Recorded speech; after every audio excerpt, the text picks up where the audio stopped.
ये है साधना prime news, क्योंकि सच जरूरी है। नमस्कार, बहुत स्वागत है आप सभी का प्राइम न्यूज पर। मैं हूं राजीव रघुनंदन और वक्त प्राइम एजेंडा का है। डॉक्टर भीमराव अंबेडकर की आज 125वीं जयंती है। सियासी गलियारों में खूब तामझाम से बाबा साहब को याद किया जा रहा है।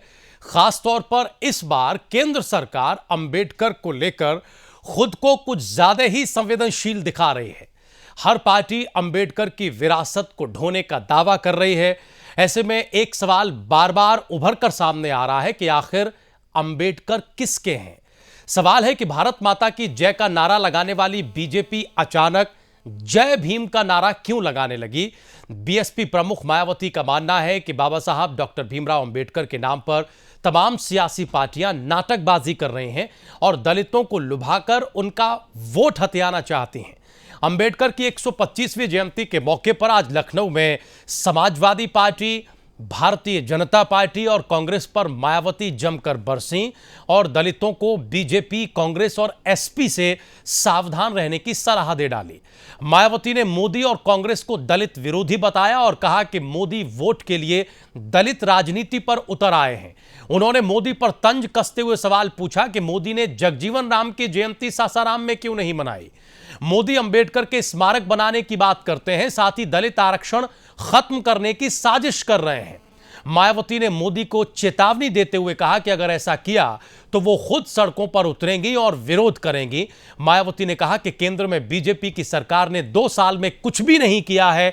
मायावती ने कहा कि कांग्रेस को दलित वोटों की चाहत है और यही कारण है कि वो अंबेडकर जयंती मना रही है। कांग्रेस ने ही सबसे ज्यादा बीएसपी का विरोध किया और अंबेडकर जयंती पर कांग्रेस पार्टी दिखावा कर रही है, नाटकबाजी कर रही है।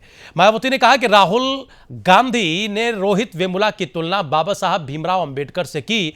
यह तुलना वैसे ही है जैसे राहुल गांधी की तुलना महात्मा गांधी से कर दी जाए। हालांकि इस बार 14 अप्रैल को तमाम राजनीतिक पार्टियों को बाबा साहब भीमराव अंबेडकर याद आए, यह समझना कतई मुश्किल नहीं है हमारे दर्शकों के लिए कि यह दलित प्रेम है या फिर वोट की राजनीति है, क्योंकि अगले साल उत्तर प्रदेश में विधानसभा के चुनाव होने वाले हैं। आज का प्राइम एजेंडा इसी मुद्दे पर।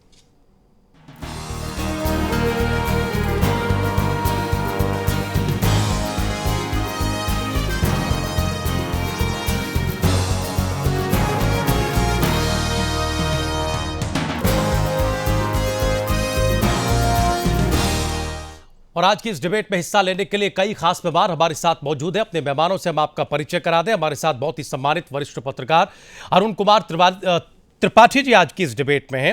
हमारे साथ सत्या बहन हैं, पूर्व सांसद और वरिष्ठ कांग्रेसी नेता। हमारे साथ सोहन लाल जी हैं, आप दलित चिंतक हैं और प्रवक्ता हैं ऑल इंडिया वाल्मीकि विकास परिषद के। इसके अलावा अश्वनी उपाध्याय साहब हमारे साथ जुड़े हुए हैं, नेता, प्रवक्ता, दिल्ली बीजेपी। सभी मेहमानों का बहुत स्वागत है। हम पहले थोड़ा पत्रकारीय टिप्पणी लेंगे, एक बार हम जरा सोहन लाल जी के पास जाएंगे और उसके बाद हम पॉलिटिकल डिबेट पर आगे बढ़ेंगे। अरुण जी, हम इसे कैसे देखें? आज अलग अलग टेलीविजन चैनल्स पर, अलग अलग प्लेटफॉर्म्स पर बहुत तरह की चर्चा हो रही है। अंबेडकर जी की प्रासंगिकता को लेकर चर्चा हो रही है। कहीं जो इतिहास पुरुष हैं उनमें कंपैरिजन की बात हो रही है। अलग अलग राजनीतिक दल अपने अपने तरीके से अंबेडकर को याद कर रहे हैं और कॉमन बात यह है कि एक राजनीतिक दल जब अपने परिप्रेक्ष्य में याद कर रहा है तो दूसरी पार्टी को कटघरे में खड़ा कर रहा है। ये जो अंबेडकर प्रेम है, जो कम से कम आज 14 तारीख को बहुत बड़ा हमारे देश में दिखाई दे रहा है, इसके पीछे का सच क्या है? क्या वो बात जो चुनावों से हम जोड़कर देख रहे हैं वही ज्यादा बड़ी है, या फिर इसके अलावा प्रतीकों की जो राजनीति हमारे देश में, उसमें हम ये माने कि आज के दौर में 17% दलितों के प्रतीक बाबा भीमराव अंबेडकर वाकई बहुत बड़े हो गए हैं? नहीं, देखिए राजीव जी, मेरा ये मानना है कि जैसे आपने प्रतीकों की राजनीति की बात की, तो प्रतीकों की राजनीति सर्वाधिक बड़े पैमाने पर संघ परिवार और भारतीय जनता पार्टी करती है और उसने सभी को इस मामले में पीछे छोड़ दिया है। तो बहुत खूबसूरती से, बहुत बड़े पैमाने पर गाजे बाजे के साथ, बड़े तामझाम के साथ उसने अंबेडकर के प्रतीक को अपने साथ गहराई से जोड़ने की कोशिश की है। ठीक। और ये लंबे समय से उनका कार्यक्रम चल रहा है, क्योंकि अंबेडकर के हिंदूकरण की जो कोशिश है वो महाराष्ट्र में बहुत पहले से चल रही है और ये देशव्यापी प्रयास के रूप में ये मामला चल रहा है राजनीतिक रूप से। मायावती को सपोर्ट दे करके, मुलायम सिंह से अलग करके सरकार बनवाना, बसपा की पहली सरकार भारतीय जनता पार्टी के सपोर्ट से बनी जी। सबसे बड़े देश के सबसे बड़े प्रदेश में, तो जिसकी परिकल्पना महात्मा गांधी करते थे कि अगर भारत की प्रधानमंत्री जो है कोई दलित हो और महिला हो तो मैं उस दिन मानूंगा कि बहुत बड़ा सामाजिक परिवर्तन हो गया। लेकिन उत्तर प्रदेश के सबसे बड़े राज्य में ये मामला हुआ जो है जी। और इसका श्रेय भारतीय जनता पार्टी लेती है, तो कोई गलत नहीं है। लेकिन ये तात्कालिक राजनीति के तहत तो प्रतीकों की जो राजनीति है उसमें उससे फायदा भी होता है, सफल भी होती है। लेकिन इस पूरी प्रक्रिया में एक दूसरी बड़ी चीज़ जो चल रही है वो ये चीज़ चल रही है कि अंबेडकर में सामाजिक परिवर्तन की जो आग थी उस आग को ठंडा करने की भी कोशिश चल रही है। वो आग अपने आप में बहुत, वो फायर बहुत डीप रूटेड है और बहुत उसमें ऊष्मा बहुत ज़्यादा है। तो उस ऊष्मा को जो है धीरे धीरे कम करके और शीतलता प्रदान करने की कोशिश चल रही है। और ये कोशिश सिर्फ बीजेपी आरएसएस की नहीं है, ये भारत के विशेष तौर पे हिंदू समाज की ये लंबी रणनीति रही है कि जब भी उसको चुनौती देने वाला, विद्रोह करने वाला कोई क्रांति दृष्टा, कोई व्यक्ति जब खड़ा होता है तो पहले तो वो उसकी उपेक्षा करता है हिंदू समाज, फिर जब उसकी ताकत को महसूस करता है तो उसको वो आत्मसात करके उसको देवत्व प्रदान कर देता है। और ये देवत्व प्रदान करने की जो दीर्घकालिक रणनीति है उसके शिकार मेरे इस लिहाज से बाबा साहब हो रहे हैं।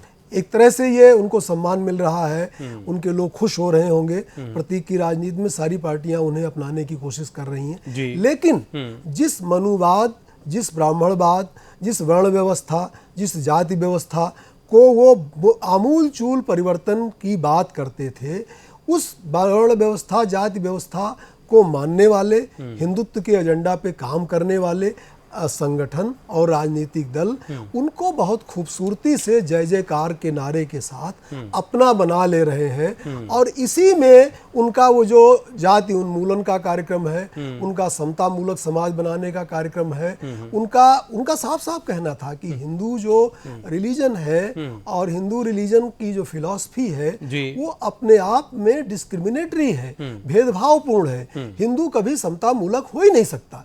इसीलिए हमें अगर समतामूलक समाज बनाना है तो उन्होंने कहा था कि ये वाला कॉन्फ्रेंस में उन्होंने कहा कि मैं पैदा जरूर हिंदू धर्म में हुआ हूं लेकिन मैं हिंदू धर्म में मरूंगा नहीं। और उसके तकरीबन 21 साल बाद 1935 में उन्होंने कहा था और 56 में जाकर के उन्होंने नागपुर में बौद्ध धर्म स्वीकार किया। तो ये जो 21 साल तक तलाशते रहे वो कि हमको किस धर्म में जाना है। उनको सिखों ने जो है प्रस्ताव रखा, उनको ईसाइयों ने प्रस्ताव रखा, उनको हैदराबाद के निजाम ने प्रस्ताव रखा, लेकिन उन्होंने बाकायदा सबसे पैसे का प्रस्ताव आया, पद का प्रस्ताव आया। उन्होंने साफ साफ कहा कि दलित कोई भेड़ बकरी नहीं है जो पैसा लेकर के बिक जाए, इसलिए मैं पूरे चिंतन के साथ एक ऐसे धर्म में जाऊंगा जो समतामूलक हो, जिसकी जड़ें भारत में हो। और इसलिए उन्होंने बौद्ध धर्म को अपनाया। लेकिन उनका लक्ष्य यह था समतामूलक समाज बनाना और जाति व्यवस्था को समाप्त करना। मेरे ख्याल से भारतीय जनता पार्टी और संघ परिवार ने आज के दिन किसी मंच से किसी भेदभाव करने वाले हिंदू धर्म ग्रंथ की ना तो आलोचना की है, ना उसको खारिज करने की बात की है, और ना ही समतामूलक समाज बनाने की बात की है। समरसता की बात जरूर की है, लेकिन समरसता की बात समता के बिना करना बेमानी है। बेमानी है। बहुत ही इंटरेस्टिंग विश्लेषण आपने किया है और हम जरा अश्वनी उपाध्याय जी से इस बात का जवाब जरूर लेंगे, क्योंकि ये जो विरोधाभास है अश्वनी जी, ये जो कंट्राडिक्शन है, पार्टी इस पर क्या नजरिया रखती है? हम सर आएंगे आपके पास, लेकिन हम जरा सोहन लाल जी से एक शुरुआती टिप्पणी ले लें। सोहन लाल जी, आज ये जो सभी राजनीतिक दलों में अंबेडकर प्रेम उपज रहा है, जो उभर रहा है, इसे आप कैसे देख रहे हैं? क्या वाकई अंबेडकर साहब की विचारधारा ने इतना गहरा असर कर दिया है, या फिर असर वही है जिसे हम लोग आम बातचीत में पकड़ते हैं, कहते हैं, इशारा करते हैं? सबसे पहले तो मैं पूरे भारतवर्ष को बाबा साहेब भीमराव अंबेडकर की जयंती पर सभी को शुभकामनाएं दूंगा। ये सत्य है कि हर पार्टी ने बाबा साहेब को वोट के लिए यूज़ किया है, ये सरकार आई है तो ये कुछ ज़्यादा यूज़ कर रही है, इसने कुछ ज़्यादा दिखावा कर दिया है। तो चाहे वो कोई भी पार्टी हो, मैं किसी पार्टी का नाम लेके बात नहीं करूंगा, जिसने भी सत्ता करी है, जिसने भी राज करा है देश के ऊपर, उस पार्टी ने हमेशा बाबा साहेब को सिर्फ यूज किया है, उसके अलावा कुछ नहीं किया है, और वही हो रहा है। ठीक है, वही हो रहा है। हम अब जाएंगे जरा अश्वनी जी के पास। अश्वनी जी, कैसे देखते हैं आप इस स्थिति को जहां सोहनलाल जी भी बगैर नाम लिए इशारा कर रहे हैं, वो ये कह रहे हैं कि आप ज्यादा यूज करना चाहते हैं इसलिए ज्यादा दिखावा कर रहे हैं। अरुण त्रिपाठी जी की टिप्पणी आपने सुनी, कंट्राडिक्शन के संदर्भ में उन्होंने कही कि बाबा साहब भीमराव अंबेडकर क्या कहते थे, उनकी क्या मान्यताएं और सिद्धांत थे, इस बात से कुछ लेना देना नहीं है। दूसरी स्थिति दिखाई पड़ती है। और बहन जी ने तो आज लखनऊ में खुलेआम आप लोगों पर आरोप लगाए ही, हमला किया ही, और ये कहा कि साहब पूरी तरीके से नाटकबाजी है, सब दिखावा है और कुछ नहीं है।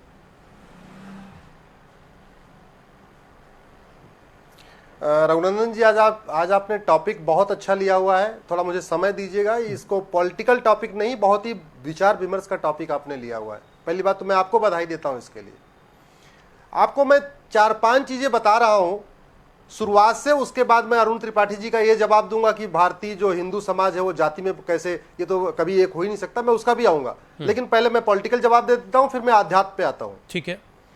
आप भारतीय जनता पार्टी की स्थापना किया था श्यामा प्रसाद मुखर्जी साहब ने। आप जरा दोनों में समानता आप देखिए, दोनों विदेश से वकालत करके आए थे। श्यामा प्रसाद मुखर्जी और भीमराव अंबेडकर देश के अपने टाइम के सबसे बड़े वकील थे।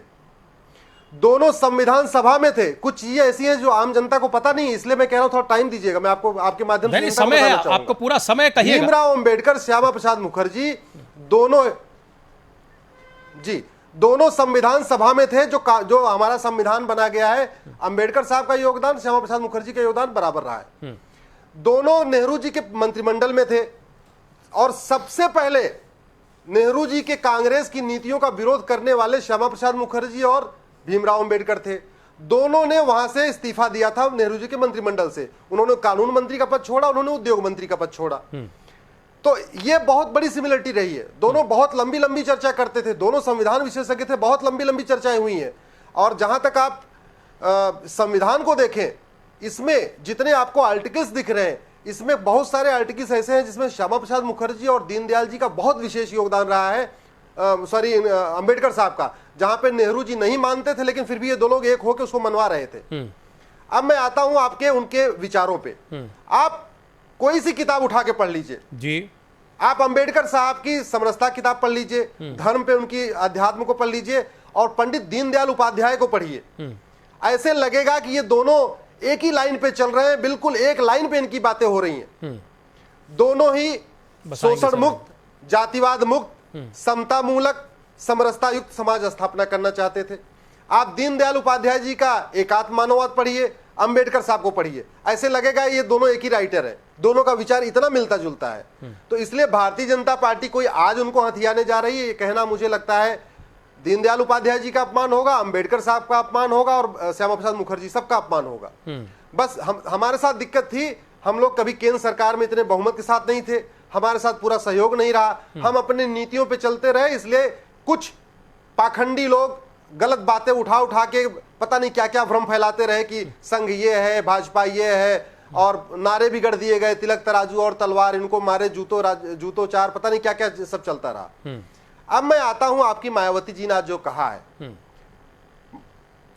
दलितों के चिंतक 500-500 करोड़ के घरों में रहें, दलितों के रहनुमा उनके बाथरूम में 5-5 लाख रुपए की टाइल्स लगे, ऐसा बाबा साहब ने कभी नहीं सोचा था। वास्तव में बाबा साहब के नाम पे जिन लोगों ने लूटा है, उन्होंने बाबा साहब के लिए कुछ नहीं किया। मैं आपको 5-6 अब संविधान पे 3-4 एग्जाम्पल देता हूं। आप ये बताइए, अगर आप बाबा साहब को मानते हैं तो बाबा साहब के बनाए हुए संविधान से आप अलग नहीं हो सकते।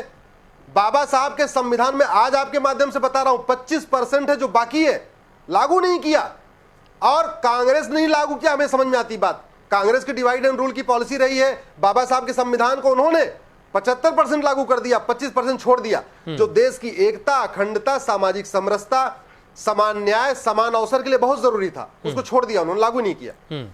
लेकिन बाबा साहब के नाम पे जो आजकल ये तथाकथित बहन जी हैं और बाकी लोग जो बड़े बड़े दलित चिंतक बने हैं, आज तक इन्होंने 100% संविधान लागू करने की बात क्यों नहीं किया? अगर आप बाबा साहब के इतने बड़े शुभचिंतक हो, बाबा साहब के इतने बड़े रहनुमा हो, बाबा साहब को आप भगवान मानते हो, बाबा साहब के विचारों पे चलते हो, आज तक आप बताइए रघुनंदन जी, किसी नेता, किसी लेखक, किसी बुद्धिजीवी ने यह कहा कि बाबा साहब का संविधान 70 साल हो गए, 7 दशक बीत गए, अभी तक पूरा लागू क्यों नहीं किया गया? बाबा साहब ने समान नागरिक संहिता की बात किया था, बाबा साहब ने 14 साल तक के बच्चों के लिए समान शिक्षा की बात किया था, बाबा साहब ने समान चिकित्सा की बात किया था, बाबा साहब ने कहा था समान अवसर मिले। आप ये बताइए, आज एक गरीब अलग किताब पढ़ेगा, अमीर अलग किताब पढ़ेगा, हिंदू अलग किताब पढ़ेगा, मुसलमान अलग किताब पढ़ेगा, देश में आप एकता इकट्ठा कर सकते हो क्या? समान अवसर के लिए समान किताब पढ़ना बहुत जरूरी है। आज 5 स्टार वाला जिसके पास 10,000 रुपए फीस दे रहा है, बहुत अच्छी किताब पढ़ रहा है, बेचारा जो गरीब स्कूल में जा रहा है, वो किताब उसके पास घटिया सी है, और कहां से कंपटीशन क्वालिफाई करेगा? ठीक है, मुझे लगता है बहुत बेसिक बातें। आप ये बताइए, आप संविधान में जाइए, आर्टिकल 48, आर्टिकल 44, आर्टिकल 353, आर्टिकल आपका 312, आप आर्टिकल 343 में बाबा साहब ने यह कहा था, अगर हमें देश को जोड़ना है तो हिंदी भाषा को कश्मीर से कन्याकुमारी और कामाख्या से कच्छ तक हर जगह कम से कम 14 साल तक के बच्चे को आपको हिंदी जरूर पढ़ाना है, जिससे सब लोग एक दूसरे से मिलजुल सके, एक दूसरे से बात कर सके, एक दूसरे को समझ सके। अश्वनी जी, कांग्रेस ने नहीं किया। नहीं, अब जरा आपकी बात पर रिएक्शन ले लें। जुडिशियल सिस्टम गड़बड़ हो जाएगा। अश्वनी जी, पैनल थोड़ा बड़ा है, एक मिनट रुकिए जी, पैनल थोड़ा बड़ा है, आपकी बात पर रिएक्शन ले लें। आपकी बहुत सारी टिप्पणियां ऐसी हैं जिस पर अरुण जी जवाब देना चाहते हैं। जुगल किशोर वाल्मीकि समाजवादी पार्टी के नेता और सरकार में राज्य मंत्री हमारे साथ जुड़ चुके हैं, वो भी इस चर्चा में आना चाहते हैं, और सत्या बहन जी से भी हम सवाल लेना चाहते हैं, क्योंकि मायावती ने आज कांग्रेस पार्टी को भी निशाने पर लिया और ये कहा कि साहब जो रोहित वेमुला की तुलना है वो आपने बाबा साहब से कैसे कर दी? ये तो वैसे ही हो गया जैसे कोई राहुल गांधी की तुलना महात्मा गांधी से करे। पहले अरुण जी आप अपनी बात पूरी करें, उसके बाद हम जरा इन सारे सवालों पर जाएंगे। जुगल जी आएंगे सर आपके पास जी। जो अभी भारतीय जनता पार्टी के जो साथी बातचीत रख रहे थे, तो ये ठीक है कि तुलनाएं जो है वो की जा सकती हैं किन्हीं दो लोगों में, लेकिन फिर मैं यहाँ पे दोहरा के इस बात को कहना चाहता हूँ कि जो कास्ट एनिहिलेशन ऑफ कास्ट उनका जो मशहूर जो है भाषण है, जो कि वो भाषण लाहौर में दिया जाना था, जाति पात तोड़क मंडल ने लाहौर में एक आयोजन किया था जिसमें उनका भाषण दिया जाना था, और जब उन्होंने भाषण अपना भेजा तो वो कार्यक्रम ही रद्द कर दिया गया। उसको सभी मतलब उस भाषण को झेलने या सहने की क्षमता उस कार्यक्रम में नहीं थी, आयोजकों में नहीं थी। तो उसमें जिस तरह से भारतीय समाज की, हिंदू समाज की, जाति व्यवस्था की जितनी कड़ी आलोचना की गई है, उसके तुलना में भारतीय जनता पार्टी के किसी चिंतक ने, संघ परिवार के किसी चिंतक ने, संयोग से मैंने रिडल्स इन हिंदुइज्म भी पढ़ा है, अंबेडकर का एनिहिलेशन ऑफ कास्ट भी पढ़ा है, और कोलंबिया विश्वविद्यालय में सबसे पहले उन्होंने जो जाति व्यवस्था को तोड़ने के बारे में जो एक तरह से लंबा जो है वो रिसर्च पेपर लिखा था, उसको भी पढ़ा मैंने। लेकिन और दीनदयाल उपाध्याय एकात्म मानववाद में बड़ी दिलचस्प बातें करते हैं, और वो एक जगह पे यहाँ तक कहते हैं कि देखिए ये जो जाति व्यवस्था है, वर्ण व्यवस्था और जाति व्यवस्था हिंदू समाज के विभिन्न अंग हैं, और इनको तोड़ने की बात करना हिंदू समाज के हाथ पैर तोड़ने की बात करना है।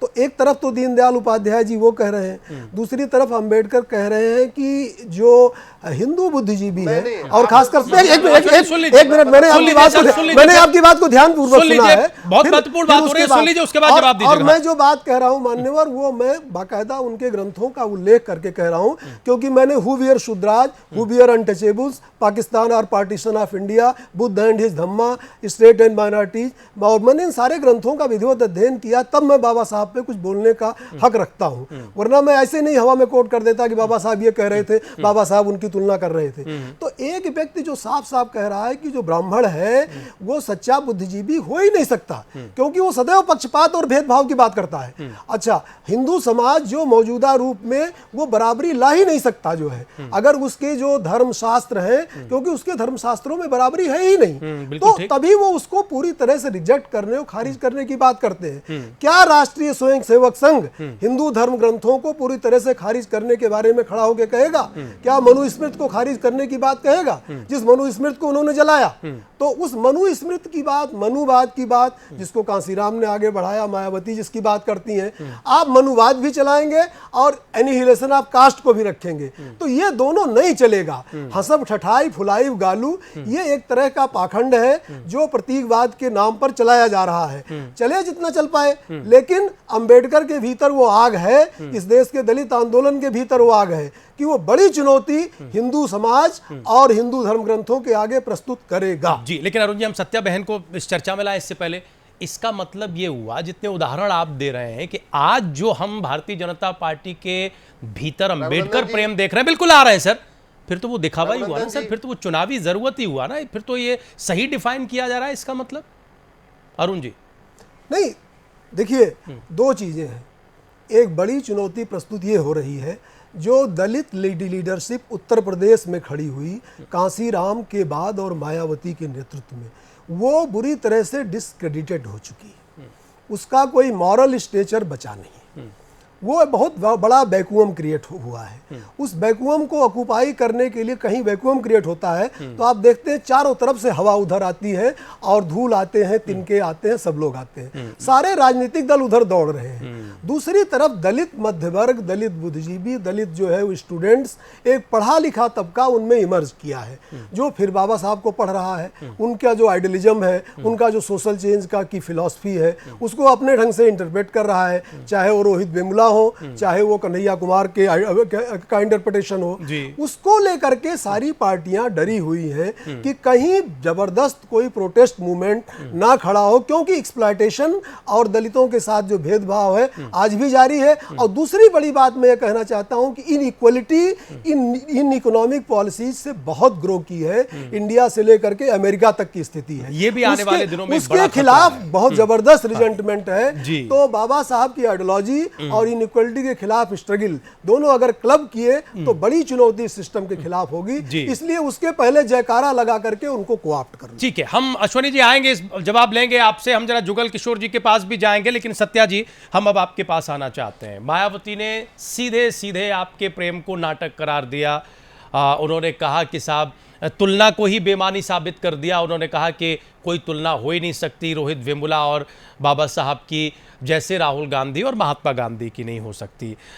सवाल ये है कि फिर कांग्रेस पार्टी, प्रधानमंत्री नरेंद्र मोदी ने भी अपने संबोधन में आज ये कहा कि मेरे अंबेडकर प्रेम से विपक्ष बौखलाया हुआ है, सबसे ज़्यादा आपकी तरफ उनका निशाना था, मायावती की तरफ भी होगा।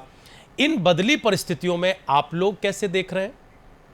देखिए रघुनंदन जी, पहले तो मैं आज का ऐसा दिन है कि बाबा साहब की स्मृति को प्रणाम करती हूँ और इस चैनल को भी बहुत बहुत धन्यवाद देती हूँ, अभिनंदन करती हूँ कि आज इस विषय पर इन्होंने एक डिबेट का आयोजन किया है। बात रही कि बाबा साहब अम्बेडकर के तुलना की या बाबा साहब अम्बेडकर के नाम पर जो कार्यक्रम हो रहे उसकी परस्पर जो आलोचना प्रत्यालोचना हो रही है, उसकी मैं बात बता दूं कि बाबा साहब अम्बेडकर एकमात्र इतिहास पुरुष रहे हैं जिन्होंने दलितों की उस हालात को, जो हजारों साल से जो दबे कुचड़े और इंसान के रूप में ही जानवरों से भी बदतर हालात में की मानसिकता थी, जो इस मनवाद के समय में मैं बिल्कुल स्पष्ट कहना चाहती हूँ को धर्म का जो जितना विकृत स्वरूप था, आज बाबा साहब डॉक्टर अम्बेडकर द्वारा जो हमारा भारतीय संविधान है उसमें जो दिया गया है, व्यवस्थाएं दी गई हैं, और मैं कांग्रेस पार्टी को इसको अन्यथा ना ले, मैं कांग्रेस पार्टी को भी मैं उनके योगदान के लिए धन्यवाद देती हूँ कि बाबा साहब डॉक्टर अम्बेडकर को संविधान की संरचना करने के लिए चुना था। जो उन्होंने उनको मौका मिला, उन्होंने पूरी तरह से अकेले एक दलित समाज की नहीं, उन्होंने महिलाओं के लिए भी किया है, सभी इंसानियत के लिए मानवीय मूल्यों का अगर स्थापना की है तो बाबा साहब डॉक्टर अम्बेडकर ने। आज हमारे भारतीय जनता पार्टी के भाई जो भारतीय संविधान की सभी धाराओं का उल्लंघन वो पूरा न करने की बात करते, उनको मैं उनके पूरे वक्तव्य को देखकर मैं समझी कॉमन सिविल कोड की तरफ उनका इशारा था, और जहां तक उन्होंने किया है। लेकिन कॉमन सिविल कोड के आधार पर हमारे देश में बहुत सारे कोड हैं। ठीक है 70%, आप कह रहे 70% ही लागू किया, 30% लागू ही नहीं किया, ये आरोप लगा। हाँ, तो बाबा साहब डॉक्टर अंबेडकर का नाम तो लेने के लिए आज मायावती जी कहें या काशीराम जी ने, मैं मानती हूं कि उन्होंने प्रयास तो किया दलित समाज को संगठित करने का, जो लेकिन जो करना चाहिए था कार्य, जमीनी स्तर पर जो कार्य करना चाहिए था कि वो नहीं किया। लाभ मिला उनको, दलित समाज इतना जागरूक हो चुका है आज के समय में कि बाबा साहब के द्वारा शिक्षा और ये संगठन और इस तरह से संघर्ष की जो मूल उनकी अवधारणा थी उस पर चलकर आज दलित समाज इतना जागरूक हो चुका है कि पहले पिटता था और आवाज भी नहीं आती थी, अपनी बात भी नहीं कह सकता, लेकिन आज उसका प्रतिकार भी करता है। आज समाज में जैसा उसको दिखाई देता है उसका विरोध भी करता है, और विरोध करना भी चाहिए।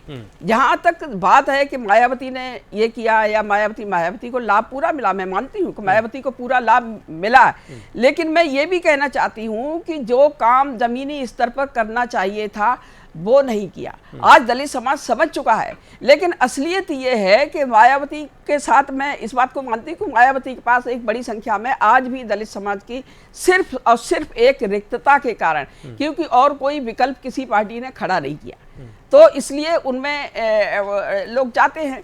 लेकिन आज समाज इस बात को समझ गया है कि काम कुछ भी नहीं हुआ, और विशेष तौर से अगर मायावती जी को दलित समाज से इतना प्रेम है, इनका इतना हमदर्दी है, तो क्यों नहीं अगर उत्तर प्रदेश में ही उसका आंदोलन चलाएं। अरे उत्तर प्रदेश में आंदोलन चलाएं, अलग सड़क पे चले जहां पर दलितों का सबसे ज्यादा उत्पीड़न हो रहा है, आज उनकी कोई आवाज नहीं सुनी जाती, उनके साथ अन्याय हो रहा है, जिले जिले में हो रखता है। अगर वो कहे तो उस पर सड़कों पे आ जाएं, उनके साथ दलित समाज का जो पीड़ित वर्ग है वो आ सकता है, लेकिन नहीं, केवल और केवल बात करनी आती है। और दूसरी रहा हमारे प्रधानमंत्री जी का तो बहुत ही सारी दुनिया जानती है, सारी दुनिया जानती है कि प्रधानमंत्री केवल क्यों उनका नाम फेंकू पड़ा। बहुत सारी बातें हैं, वो केवल बातों का ही यहाँ तक बने हैं, काम कुछ भी नहीं किया। ठीक है। और जहाँ तक इनको लुभाने की बात कर रही है कि कभी इनको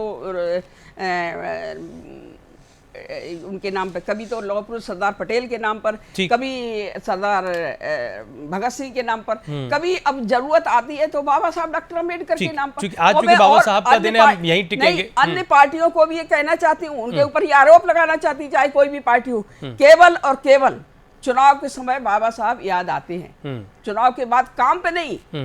नाम उनको याद आता है कि इनका नाम लेकर कहां तक हम लोगों की संवेदनाओं को इकट्ठा कर सकें, कहां तक उनकी हमदर्दी ग्रहण कर सकें। मतलब बीजेपी की याद भी चुनावी याद है। बिल्कुल बिल्कुल। ठीक है, हम जरा जुगल किशोर जी के पास जाएंगे। जुगल किशोर जी, उत्तर प्रदेश की जो सियासी जमीन है और जो सियासी सच है उससे हम सब वाकिफ हैं।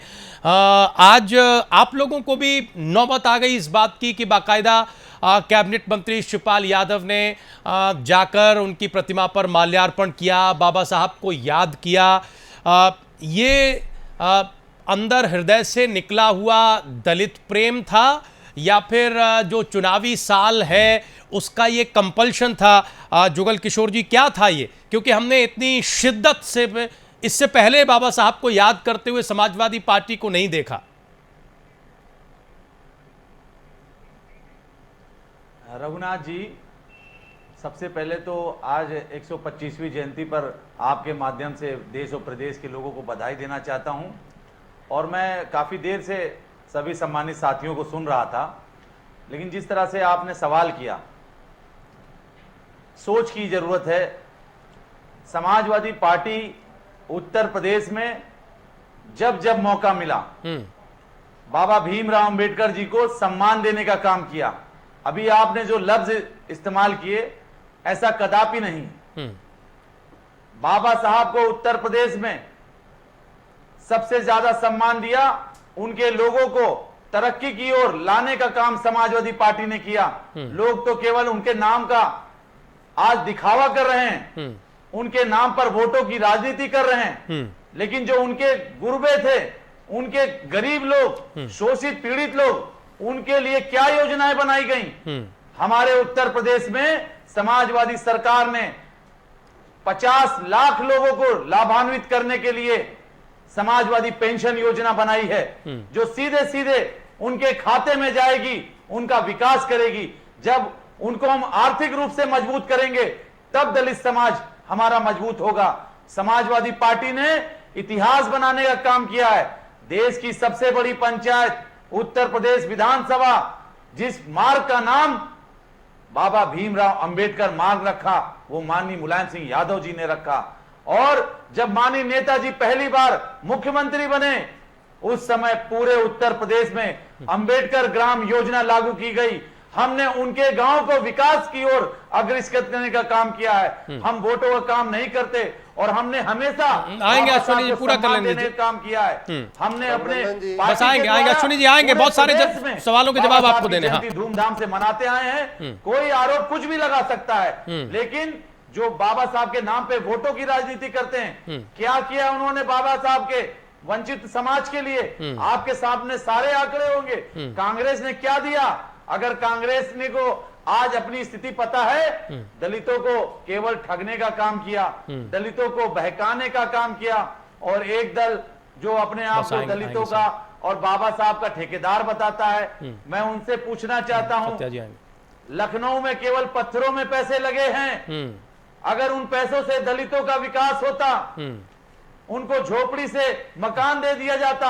आज उत्तर प्रदेश की सरकार आसरा आवास योजना के माध्यम से लोगों को छत मकान देने का काम कर रही है। आज समाजवादी पेंशन की नाम से हम लोग उनको बस आ रहे हैं। हम जरा दो टिप्पणी ले लें, एक सोहनलाल जी से, एक अरुण जी से, फिर इसके बाद हम थोड़ा चर्चा में आगे बढ़ेंगे। ठीक है जुगल किशोर जी, ठीक है, ठीक है सर, बहुत कुछ किया आपने, पता लगा। भाजपा ना कांग्रेस उत्तर प्रदेश में कभी भी दलितों को सम्मान इन दलों ने नहीं दिया, इसलिए दलितों ने इनको छोड़ने का काम किया है। और आने वाले चुनाव की जो बात की आपने, हमने लोगों को रोजी रोटी और मान सम्मान देने का काम किया है। चुनावी मंच नहीं है। ठीक है, ठीक के चुनाव में, ठीक है, अगर जुगल किशोर जी आवाज पहुंच रही है, ठीक है, रोटी दी है, हो गया, हो गया सर, वो सब जनता देख रही है। सत्र अब बहुत दूर नहीं है, जो कुछ दिया है जनता कैसे वोट देगी वो आने वाले दिनों में पता लग जाएगा। पीड़ित लोग जानते हैं। ठीक है सत्या जी, ठीक है, ठीक है, हम सोहनलाल जी के पास जाए, इससे पहले अरुण जी एक सवाल लेकर हम आपके पास आएंगे। समझिए जरा,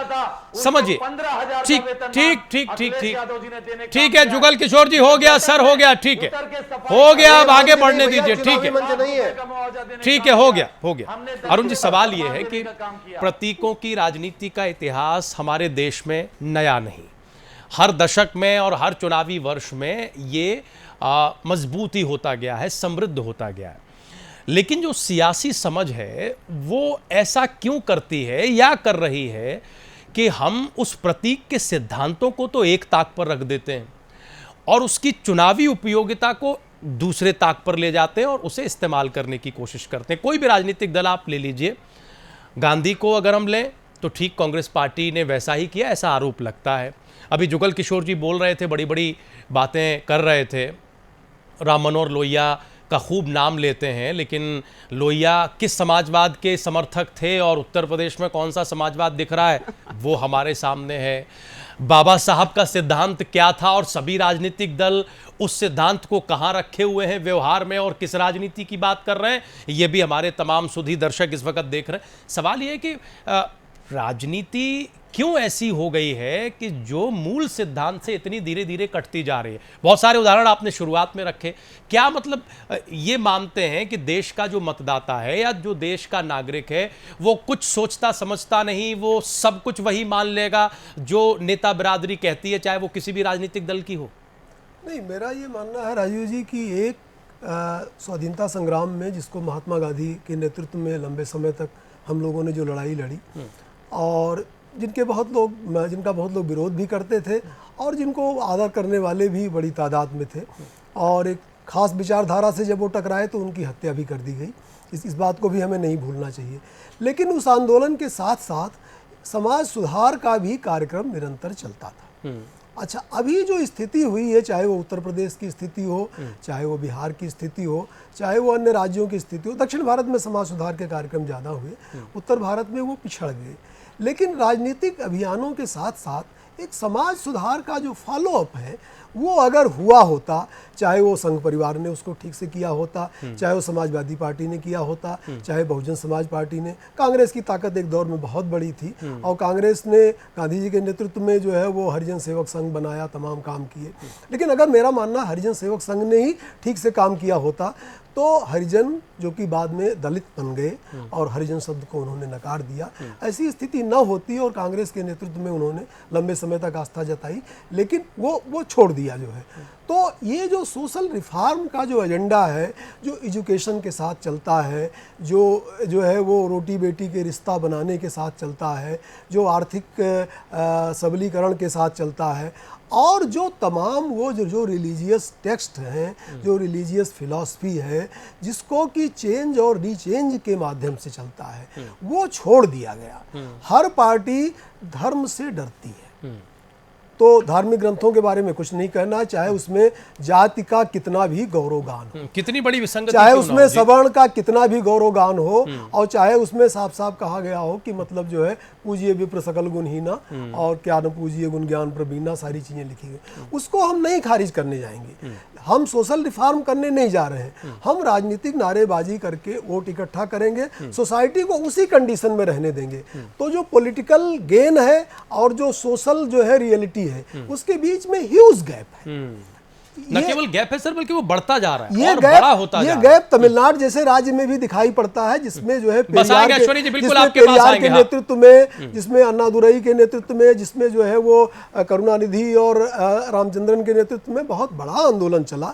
अच्छा, केरल में देखिए कि अभी आप केरल का समाज में कम्युनिस्ट आंदोलन चला, अच्छा नारायण गुरु का आंदोलन चला, सारी चीजें चली, लेकिन केरल का समाज आस्था की जो है विवेकहीन आतिशबाजी कर रहा है और उसमें लोगों की जान चली जा रही है। तो हम जो एक वैज्ञानिक सोच और एक तरह से जो है वो उदारवादी सोच के तहत, जिसमें कि धार्मिक कट्टरता न हो और धार्मिक भेदभाव से जो नियंत्रित समाज है उसको बदल दे, ऐसा हम नहीं बना पाए।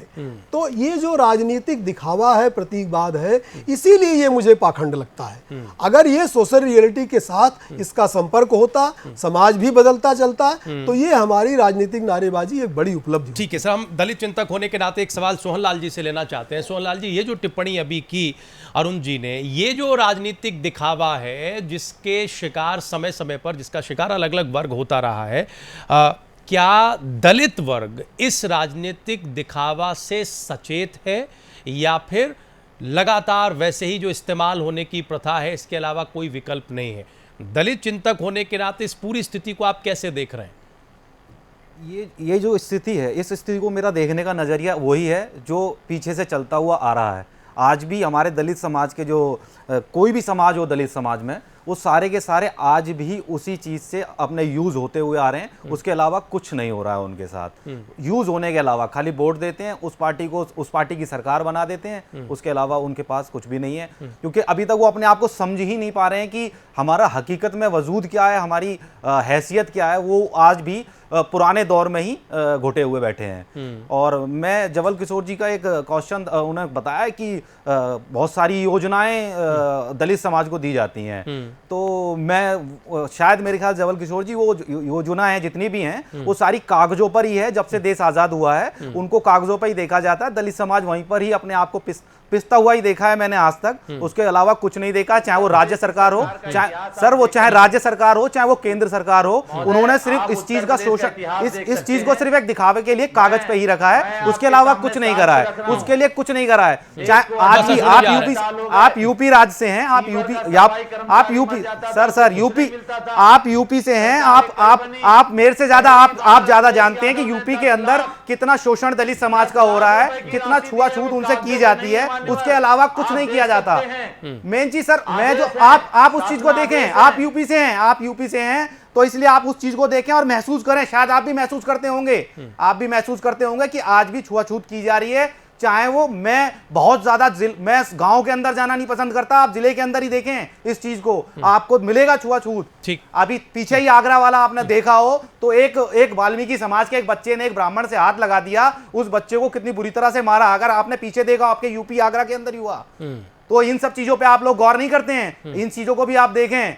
आप अगर दलित समाज के लीडर हैं, आपकी पार्टी अगर दलित समाज का सोच रही है, दलित समाज के लिए देख रही है, तो सर आप इन चीजों के लिए देखें। आपने क्या किया उस केस के लिए सर? सर दादरी के अंदर अगर किसी महिला को किसी को नंग मतलब बिना वस्त्र कर दिया जाए तो ये क्या देश की एक शान की बात है सर? ठीक है सर, ये देश की हम जुगल को छोड़ के आएंगे अगले हिस्से में। आपके पास समझ अश्वनी जी के पास जाना है। इन सब चीजों को भी देखें, अश्वनी जी देखें कि दलित समाज कर क्या रहा है, दलित समाज के लिए हो क्या रहा है। सिर्फ बाबा साहब के नाम से दलित समाज को पीसा जा रहा है, सिर्फ उनकी वोटों से राजनीति की जा रही है, चाहे वो कोई सी भी सरकार हो। 69 सालों में दलित समाज वहीं के वहीं है, नहीं उभर के आया। जो 5000 सालों से नहीं उभरा था, आज भी वहीं के वहीं है। मैं तो यही कहूंगा, अपनी सरकार जो भी है, जो भी जहां सेटल है, मैं किसी पार्टी से विलोम नहीं करता। मैं समाज के नाते से आप लोगों को ये बताना चाहता हूं कि अगर आप वाकई में दलित समाज का कुछ करना चाहते हैं तो ये सबसे बड़ी खूबी है कि आप दलित समाज के लिए, उनके लिए जितनी योजनाएं लागू की हैं उनको कम से कम कागजों पर करी जाए, उनकी कम से कम विटनेस से योजनाएं की जाए। ये बहुत बड़ी उपलब्धियां होंगी। ठीक है सोहन लाल जी, ठीक, अश्वनी जी लीडरों के लिए, मैं सभी पार्टी के लीडरों की बात कर रहा हूं। ठीक, पहुंच गई आपकी बात पहुंच गई सोहन लाल जी, सोहन लाल जी पहुंच गई आपकी बात, हो गया।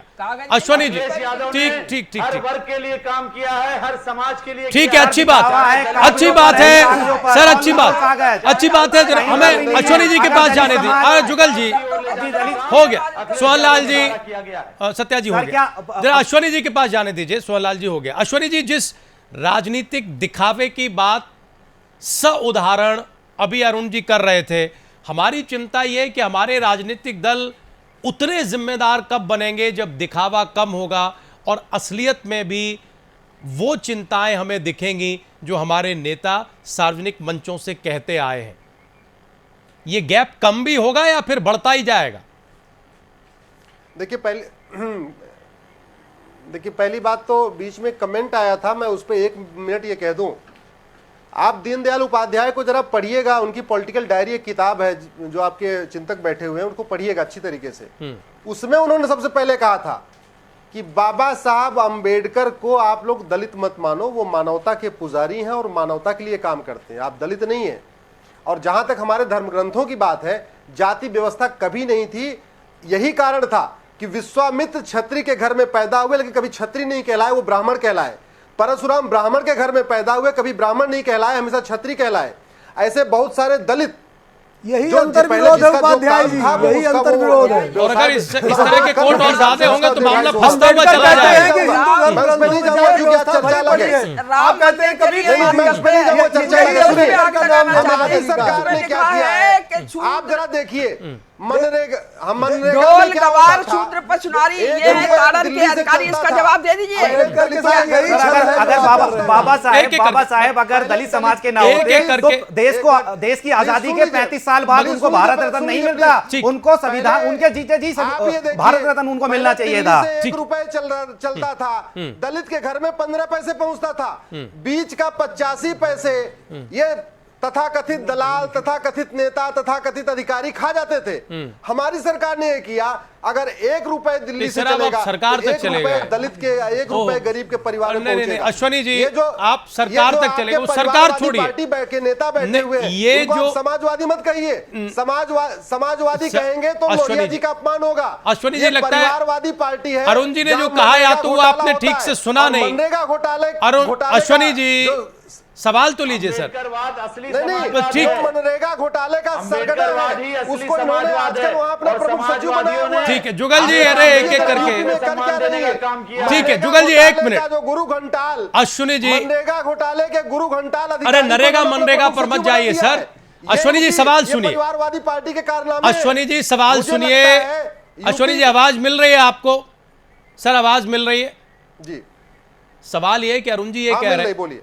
अरुण जी ये कह रहे थे कि ये जो गैप है, सिद्धांत और व्यवहार में जो गैप है, ये गैप कैसे भरा जाएगा, या फिर ये और खाई बड़ी होती जाएगी। वो जो कंट्राडिक्शन है, विरोधाभास है, उसका सा उदाहरण वो जिक्र कर रहे थे। अगर न सुन पाए हो आपने तो फिर एक बार कह देंगे। इसकी क्या किसी भी राजनीतिक बिरादरी में, या हम सबसे पहले ये कहते हैं कि भारतीय जनता पार्टी में या आरएसएस में इस बात की हिम्मत है, वो सीधे सीधे ये कह रहे हैं। और अगर नहीं है तो तब तक तो यही चीज आगे कंटिन्यू होती रहेगी। हर 14 तारीख को हम ऐसे ही दिवस मनाते रहेंगे, बाकी दिन भूलते रहेंगे। रघुनंदन जी, नहीं, मैं आपको बता रहा हूं, सुप्रीम कोर्ट में वकालत करने के नाते कोई, मुझे लगता है कि पूरा का पूरा संविधान मुझे महीने में एक बार पढ़ना ही पड़ जाता है केस के चक्कर में, बहुत सारे ऐसे काम में। बाबा साहब अम्बेडकर ने संविधान के प्रियम्बल में लिखा है सोशल, इकोनॉमिक, पॉलिटिकल जस्टिस। उन्होंने कभी सोशल जस्टिस की बात नहीं किया, उन्होंने कहा सोशल, इकोनॉमिक, पॉलिटिकल जस्टिस। कभी भी सामाजिक समरसता केवल उससे नहीं आएगी जब तक आपका पॉलिटिकल जस्टिस नहीं होगा और इकोनॉमिक जस्टिस नहीं होगा। दुर्भाग्य से पिछले 7 दशक में सोशल जस्टिस के नाम पे दुनिया भर की बातें की गई, लेकिन इकोनॉमिक जस्टिस नहीं दिया गया, लोगों को आर्थिक न्याय नहीं दिया गया। ये हमारी सरकार ने किया। पिछले 2 साल के अंदर 25 करोड़ लोगों के जनधन खाते खोल दिए गए। वो दलितों के खाते हैं, वो पिछड़ों के खाते हैं, वो गरीबों के खाते हैं, उनको सीधे बैंक से जोड़ दिया गया। जो बीच में उनका मनरेगा काम सर ये बात को समझ ही नहीं रहे। जो खाते खोले आज जो अम्बेडकर आपको प्यारे लग रहे हैं और आपकी फिलॉसफी में और उनकी फिलॉसफी में जो गैप है उसे कौन भरेगा? यही तो जाहिर करना चाह रहे हैं, यही तो आप बताना चाह रहे हैं। पेंशन योजना लागू किया है किसानों के लिए, मजदूरों के लिए, दलितों के लिए, पिछड़ों के लिए। अटल पेंशन योजना है कि बाकायदा उनको पेंशन मिलती है। हमारी सरकार ने किया है एक दुर्घटना हो जाएगी, 2 लाख रुपए का दुर्घटना बीमा हमारी सरकार दे रही है। किसी दलित के घर में अगर कोई ऐसी दिक्कत हो जाती है, हो गया सर, एक जीवन बीमा दे रही है। केवल जनधन खाता नहीं है, उसमें 2 लाख का दुर्घटना बीमा है, उसमें 2 लाख का जीवन बीमा है। ये सब दे रहे हैं तो इससे क्या? कभी तो आप कह रहे हैं कि बाबा साहब देश हितैषी थे, तो मैं भी कह रहा हूं बाबा साहब देश हितैषी थे। आप देखो कह रहे हैं लाकर आपने खड़ा कर दिया। आज पहली दफा मान रहे हैं। ठीक है, जुगल किशोर जी हो गया, अश्विनी जी हो गया। जी अरुण जी, ये जो स्थिति है, या तो बात समझी नहीं जा रही है या फिर समझने की कोशिश ही नहीं, सिर्फ अपनी बात कहने की कोशिश है। बाबा साहब जीवन भर जिन सिद्धांतों को तो काला धन कब आएगा? आ रहे सर, आ रहे जुगल किशोर जी आ रहे। छोड़िए, चुनाव पर मत जाइए। चुनावी गर्मी तो हम समझ रहे हैं, हम चुनावी गर्मी समझ रहे हैं। अरुण जी को सुनिए। मैं तो सभी से कहूंगा काले धन को छोड़ दीजिए। ठीक, सारी योजनाएं लागू कर दीजिए। मुलायम सिंह मायावती की तिजोरी की चाबी मिल जाएगी। जुगल जी, अश्विनी जी हो गया, सुन लीजिए। बहुत सारा काला धन नहीं मिल जाएगा। ठीक, जल्दी वो जेल भी जाएंगे दोनों लोग। ठीक हो गया, अश्विनी जी हो गया। अरे सुप्रीम कोर्ट में सुनवाई चल रही है। ठीक है, हो गया अश्विनी जी, हो गया। अरे बाबा साहब पर टिके रहिए सर, मत जाइए, अभी उतनी भी नजदीक चुनाव नहीं आ गया। देखिए राजीव जी, मेरा ये मानना है कि आज बाबा साहब की 125वीं जयंती है और हम लोग और भी संकल्प कर सकते हैं, लेकिन एक किसी हमारे मित्र ने संकल्प जताया कि हम 150वीं जयंती पर रख लें। लेकिन भारत को एक जाति विहीन समाज के रूप में देखने का बाबा साहब का सपना था। ये बड़ा सवाल है कि हम क्या इस जयंती पर यह संकल्प कर सकते हैं कि हम भारतीय समाज को जाति विहीन समाज बना पाएंगे। और उसके लिए निश्चित तौर पर जिन हिंदू धर्म ग्रंथों में से वर्ण व्यवस्था निकलती है, जिस पुरुष सूक्त की बात बाबा साहब ने हु वीर शूद्राज के में शुरुआत में ही की है, जो पुरुष सूक्त कहता है कि जो है वो ब्राह्मण जो है वो सिर से पैदा हुए और शूद्र जो है वो जंघा से पैदा हुए और दलित जो है वो पैर से पैदा हुए, ये सारी चीज़ें जो है वो हिंदू धर्म ग्रंथों में लिखी हुई हैं। अच्छा, अभी हमारे अश्विनी जी कह रहे थे कि वो कहीं नहीं लिखा हुआ है। अच्छा, तो या तो ये बाबा साहब को नहीं ठीक से पढ़ते, या हिंदू धर्म ग्रंथों को ठीक से नहीं पढ़ते, या सिर्फ नारे लगाते हैं हमारे मोदी जी ने ये किया, हमारे संविधान में ये वकील हैं सुप्रीम कोर्ट के बता रहे हैं कि प्रियम्बल में क्या लिखा हुआ है। आज सिर्फ प्रियम्बल पे चर्चा का दिन नहीं है। बाबा साहब ने कहा था कि जब उन्हें रामायण की रचना करनी हुई तब उन्होंने वाल्मीकि को बुलाया, जब उन्हें महाभारत की रचना करनी हुई तब उन्होंने वेद व्यास को बुलाया, जब उन्हें संविधान की रचना करनी हुई तब उन्होंने मुझे बुलाया। तो ये हिंदू समाज में जब जब ज़रूरत पड़ती है तब तब वो दलितों को, अनटचेबल्स को बुलाता है और अपनी ज़रूरत पूरी करता है। ये तंज के रूप में भी कही गई उनकी बात है। लेकिन उनकी जो सबसे श्रेष्ठ रचना जो संविधान है और उसकी फिलॉसफी चारों तरफ जो बनी हुई है, जो शूद्राज में, कास्ट एनिहिलेशन में, हु वी आर अनटचेबल्स में, स्टेट माइनॉरिटीज़ में, बुद्ध एंड हिज धम्मा में, हम उसके निचोड़ को अगर समझें, उसमें अंतर्विरोध भी हैं। मैं ये भी कह रहा हूँ, कुछ लोग उनको जबरदस्त पूंजीवादी विचारक बताते हैं, कुछ लोग उनको समाजवादी विचारक बताते हैं, कुछ लोग पाकिस्तान और पार्टीशन ऑफ इंडिया पढ़ के कहते हैं कि वो तो इस्लाम और मुसलमानों के विरोधी थे, कुछ लोग रिडल्स इन हिंदुइज्म पढ़ के कहते हैं कि वो तो हिंदुओं के विरोधी थे। तो जैसे तमाम बड़े विचारकों के चिंतन में जो है एक तरह से अंतर्विरोध भी होता है, वो वहाँ भी है, लेकिन उनकी दिशा एक है, वह समतामूलक समाज और एक भाईचारे पर आधारित, जिसमें स्त्रियों को भी समानता हो, जिसमें अस्पृश्यों को भी समानता हो, शूद्रों को भी समानता हो, इस तरह का बनाना चाहते हैं। ठीक है, 20 सेकंड में एक कमेंट अश्वनी जी कर दीजिए। इस मैसेज को समझ रही है पार्टी या फिर आप या नहीं? नहीं, पहली बात तो मैं आपको बता दूं आपके माध्यम से क्लोजिंग कमेंट में, बाबा साहब हमारे लिए प्रतीक नहीं है।